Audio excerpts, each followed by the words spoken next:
शंकर जी का गाना दीवाना बन के गाती हूँ। शंकर जी का गाना दीवाना बन के पूरी मिठाई भूल के मन ही ना भावेला।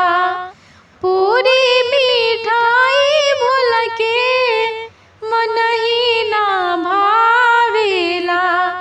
बगिया के गोला पर निराला दीवाना बन के भंगिया के गोला पर निराला दीवाना बन के गाती हूँ। शंकर जी का गाना दीवाना बन के कोठाया मारी भूल के मन ही ना भावेला।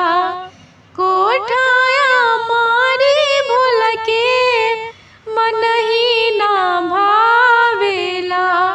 टूटही मारैया पर निराला दीवाना बन के टूटही मारैया पर निराला दीवाना बन के गाती हूँ। शंकर जी का गाना दीवाना बन के हाथी से घोड़ा भूल के मन ही ना भावेला।